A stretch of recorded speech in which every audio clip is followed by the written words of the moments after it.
Alors, suite à la dernière vidéo que nous avons faite sur comment devenir un développeur web next-gen, nous avons soulevé une petite problématique. La question est de savoir si on a toujours besoin d'apprendre à coder, ou bien les développeurs vont être remplacés par des IA, comme c'était le cas pour des milliers de travailleurs dans le monde qui ont été remplacés par des machines industrielles.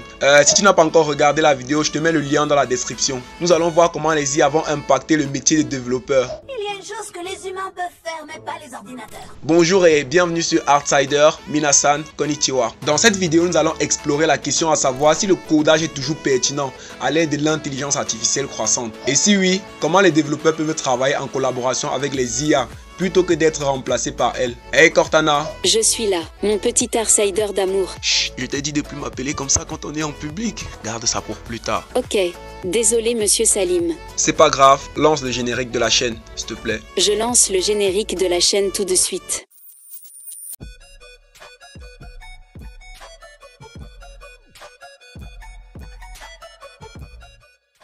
Savoir coder est-il toujours un atout? Rassurez-vous, la réponse courte est oui, mais la réponse longue est beaucoup plus complexe. Alors que l'IA est en train de révolutionner la manière dont nous travaillons, elle n'a pas encore atteint le point où elle peut se passer complètement des humains. Les développeurs sont encore indispensables pour créer des applications personnalisées et innovantes qui répondent aux besoins des clients. Cependant, il est vrai que les IA peuvent être très utiles pour automatiser les tâches fastidieuses et répétitives, permettant aux développeurs de se concentrer sur des tâches plus créatives. Prenons l'exemple de GitHub Copilot, développé par OpenAI. C'est un outil qui peut aider les développeurs à générer du code automatiquement en utilisant des algorithmes de machine learning. Ces algorithmes se basent sur l'observation du style de code généralement utilisé.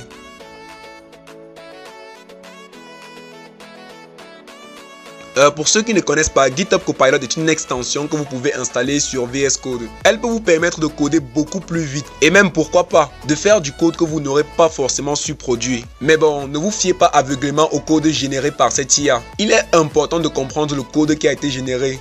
Donc ne surtout pas oublier la loi de Pareto. 20% de temps utilisé pour coder la fonctionnalité est égal à 80% de temps et d'aspirine pour déboguer.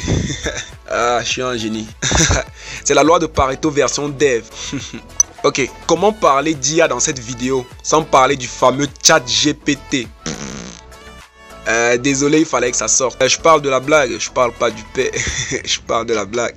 Et c'était qu'un bruitage en fait. On va couper ça au montage. ChatGPT peut également aider les développeurs en répondant à leurs questions de manière plus précise et plus rapide que les moteurs de recherche traditionnels.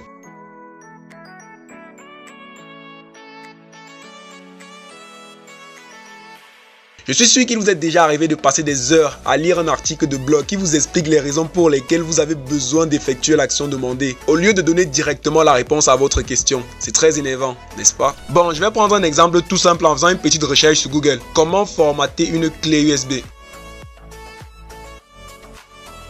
Je clique sur le premier lien que je trouve. Ok, vous voyez, au lieu de répondre directement à ma question, je tombe sur qu'est-ce que le formatage. Et je suis obligé de lire tout cet article pour pouvoir avoir la réponse à ma question, ce qui fait que c'est vraiment pas pratique. Parce que logiquement, si je demande comment formater une clé USB, ça implique que je sache ce que c'est que le formatage. Mais sur l'article, on va encore vous expliquer qu'est-ce que le formatage. Vraiment, c'est vraiment énervant des fois, surtout quand vous êtes pressé. Et c'est là maintenant qu'interviennent les IA. Mais bon, on ne peut pas leur en vouloir car les rédacteurs de blogs font tout pour que vous passiez le plus de temps possible sur leur site web. Un peu comme nous les youtubeurs dans nos vidéos. C'est la raison pour laquelle je vais vous donner une astuce incroyable sur comment devenir un développeur web en seulement 2 jours. Mais je vais vous la donner à la fin de la vidéo. En effet, les intelligences artificielles peuvent traiter de très grandes quantités de données en un temps record, fournissant des réponses plus précises et plus détaillées. Par exemple, si je demande à ChatGPT de me montrer comment insérer une image dans un fichier HTML,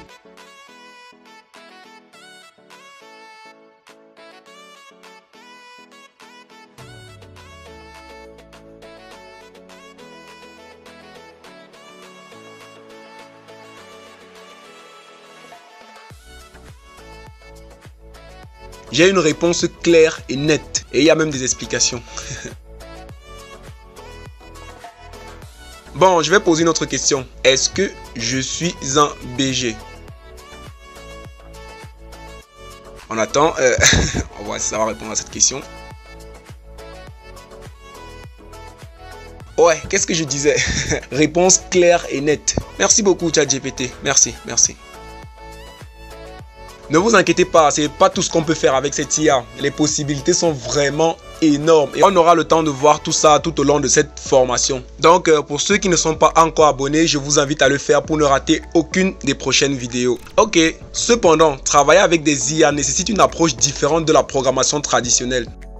Les développeurs doivent apprendre à travailler en collaboration avec les IA pour maximiser leur productivité et leur efficacité. En d'autres termes, les IA peuvent aider les développeurs à trouver des solutions innovantes en élargissant leur champ de vision. Les développeurs peuvent alors utiliser cette vision pour créer des applications plus intelligentes, plus intuitives et beaucoup plus adaptées aux besoins du client. On peut donc conclure en disant que le codage est toujours pertinent à l'ère de l'IA croissante, mais il doit être utilisé en collaboration avec les IA. Donc si vous êtes développeur, vous pouvez utiliser les IA pour automatiser les tâches fastidieuses et répétitives, tout en vous concentrant sur la partie créative. Et n'oubliez pas, comme l'a dit George Boole, les mathématiques peuvent être définies comme l'étude de la logique inévitable. Si vous avez compris cette citation, expliquez-moi ça en commentaire s'il vous plaît. moi j'ai pas compris. De toute façon, je suis nul en mathématiques. En plus, le fait d'apprendre à coder vous aidera à apprendre la logique qui sous-tend les IA et vous permettra de participer à la création de l'avenir. Ouais, c'est si beau ce que je dis. Merci d'avoir regardé cette vidéo. N'hésitez pas à partager vos réflexions en commentaire et à vous abonner à notre chaîne pour ne rien manquer de nos prochaines vidéos. Il y a une chose que les humains peuvent faire, mais pas les ordinateurs. N'importe quoi. On a envoyé les hommes dans l'espace, on a cartographié les 4 coins du monde. Grâce à l'intelligence artificielle, on n'aura plus besoin des humains. Et un jour prochain, on pourra enfin dominer. Ouais, mais on a encore le pouvoir de vous débrancher.